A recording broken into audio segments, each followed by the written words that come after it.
This baby isn't mommy's. It happened the day after I gave birth to my second child, a daughter. My 4-year-old son, who possesses a mysterious ability, looked at the baby in my arms with a puzzled expression. Then he suddenly began to cry intensely. My little sister is going to be killed. As I hurried to calm my son down, I glanced to the side and saw my husband, his face pale and trembling uncontrollably. What followed was the discovery of a shocking truth when we checked on the baby. I vowed to uncover the truth, no matter what. It's almost time to pick up John. Looking at the clock and finishing my work, I stretched. My name is Amy, 36 years old. I work from home for a major advertising agency. I lived in a newly built, spacious house with my husband and 4-year-old son. I met my husband Mark through a friend 7 years ago and got married. He graduated from a prestigious university and worked as a pediatrician at a general hospital. He had a kind personality and was understanding of my work, a husband I was proud of. Shortly after our marriage, our son John was born. When John turned 3, my wealthy in-laws built us a splendid house. I felt fortunate to have a kind doctor for a husband, an adorable son, and a house in the city. When John had just turned 4, he suddenly pointed to my stomach and smiled. Mommy, there's a baby in your tummy. What? John? John just smiled cheerfully. Though I was bewildered, something came to mind, and I went to the hospital the next day. There, I was told by the doctor that I was in the early stages of pregnancy. I was genuinely happy about the news of my second child. When I got home, I told my son that I was pregnant. John, there's a baby in mommy's tummy. You were right. Yeah. It's a girl. I'm going to be a big brother. Even though it was too early to know the gender, my son insisted it was a sister. How did John know there was a baby? The baby said, I'm here. I had always thought my son might have a mysterious ability. Once, when we visited my parents' house, John looked at my father and cried. I see something hazy in Grandpa's chest. Shortly afterward, my father was diagnosed with an illness, but it was caught early and didn't turn into anything serious. Maybe John has some mysterious power. I told my husband Mark. He dismissed it as unrealistic and laughed it off, though. Anyway, the news of my second pregnancy was a cause for celebration. I informed Mark, who had come home late, about the pregnancy. Really? That's wonderful! We had a hard time conceiving, so this makes me very happy. Take care of yourself. As expected, my husband was overjoyed and hugged me tightly. At that time, Mark often worked overtime or night shifts and was rarely home in the evenings. And, Mark. This time, since John has preschool, I can't go back to my parents' house for the delivery. It would really help if you could take parental leave. Mark's face suddenly darkened. That's impossible. You know about my job, right? We're already short-staffed. I can't take parental leave. Isn't there any way? If you inform the hospital early, can't they manage somehow? Impossible is impossible. How about asking your mom to come after the delivery? All right. I'll talk to my mom. Mark adored John, but due to his busy schedule, he left most of the childcare to me. Although it was tough for me since I was working as well, I managed to handle the housework and childcare every day. In the end, we decided that my mother would come to help after the birth of our second child. I felt a bit lonely because I wanted to raise the child together with Mark, but I understood his job as a doctor and didn't complain. After that, My pregnancy went smoothly without much morning sickness. When I was 6 months pregnant, there was a spring concert at John's preschool. Please try to get a day off and watch John on the concert day. I understand. I've already taken the day off and will definitely be there.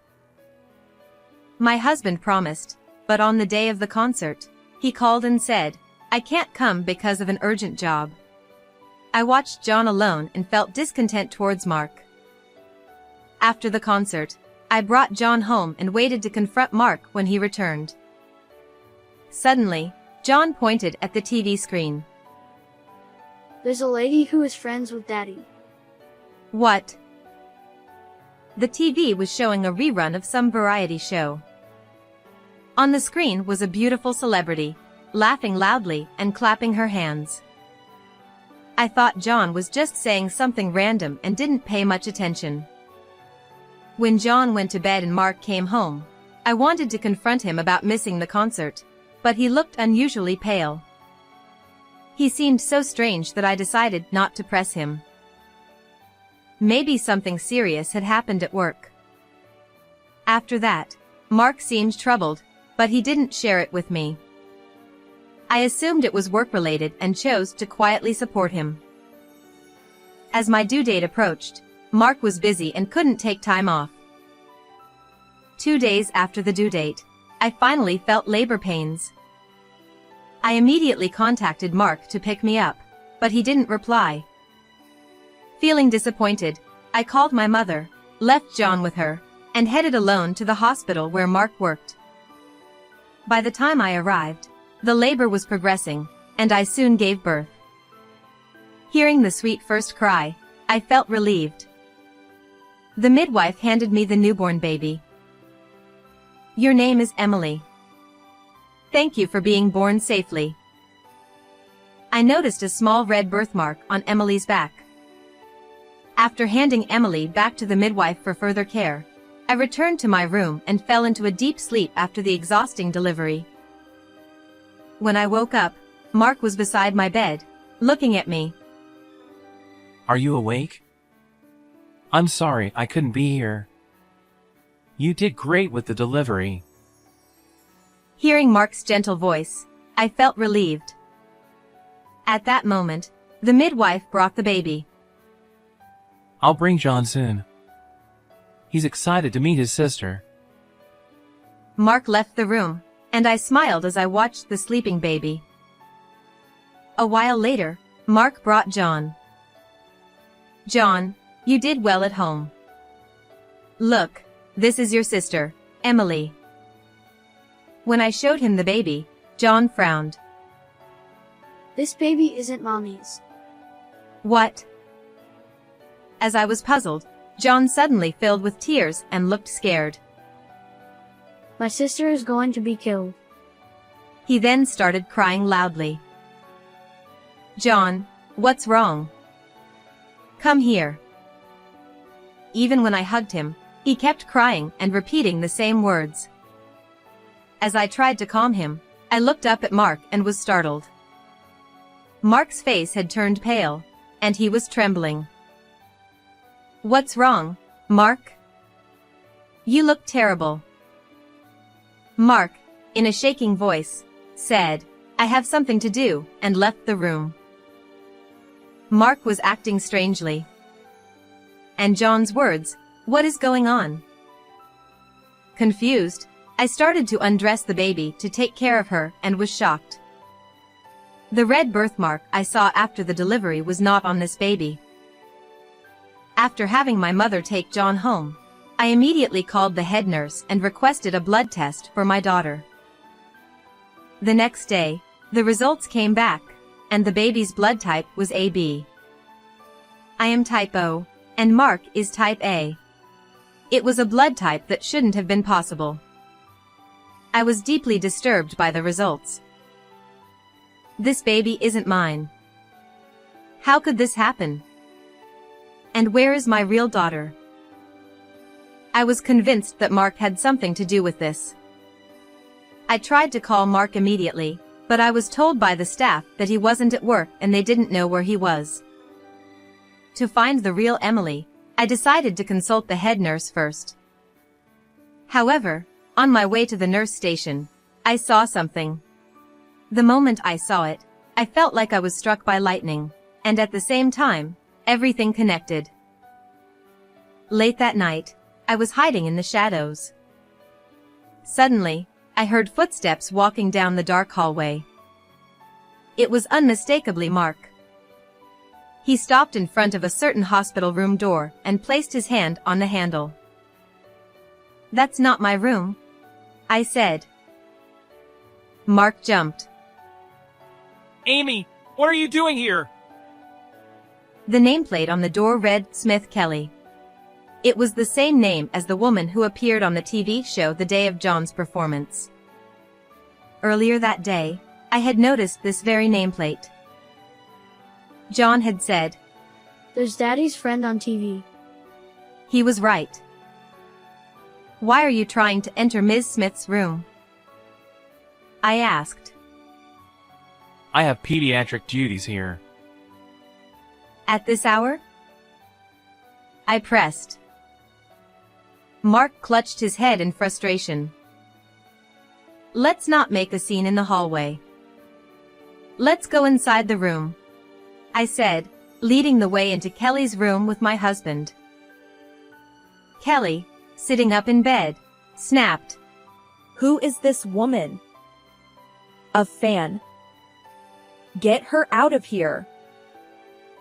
"I am Mark's wife." "Now, let me see the baby," I demanded, ignoring her outburst. I peeked into the crib next to Kelly and saw the baby with the familiar birthmark on its back. "Don't touch my child!" Kelly exclaimed. "This baby is mine." Then Mark said, Come on, Amy, what are you talking about? and grabbed my arm. I shook him off and threw the blood test results onto the bed where Kelly was lying. "The baby I have with me has a blood type that can't be ours. And this birthmark on the back, I saw it on my baby right after she was born. This baby is mine." As I spoke rapidly, Mark tried to placate me with a wry smile. Amy, you're mistaken. Babies' blood types can change, and the birthmark might be a coincidence. Calm down, you're just stressed after childbirth. "We can settle this with a DNA test," I said, lifting the baby and glaring at Mark. He turned pale. "Why were you in her room in the first place, and at this hour? Explain yourself," I demanded. Kelly sighed and rolled her eyes. "Oh well, the jig is up."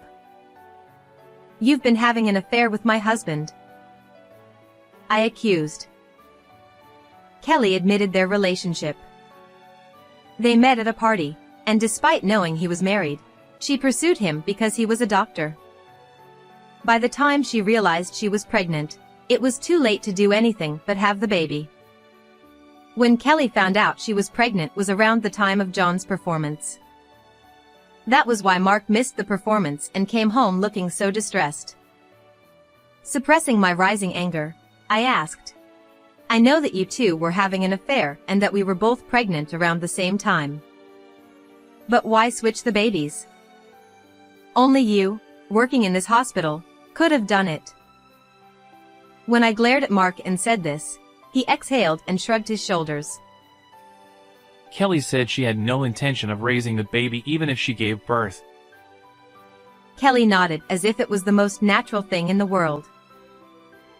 "Right now, I'm on a break, but I plan to return to my career as a celebrity soon. I don't want the public to know I had a child out of wedlock, and I don't even like kids." As a mother, I couldn't believe what Kelly was saying. Kelly didn't want to keep the baby and threatened to either abandon it or worse. I couldn't let that happen. But I also couldn't let you find out. "But why switch the babies?" I demanded angrily. Mark averted his eyes. Because Kelly is prettier. And I thought the baby would be, too. What? I also want a cute daughter. That's why I thought you should raise her. At that moment, I was silently seething with anger. Come on, Amy, I thought you could raise both. I'd make enough money to support you. Isn't that enough? Mark suggested. Kelly chimed in. Yes, that's a great idea. My child will undoubtedly be prettier. I was furious. Are you out of your minds? Switching babies for such a shallow reason? And you were going to dispose of my baby? You despicable people.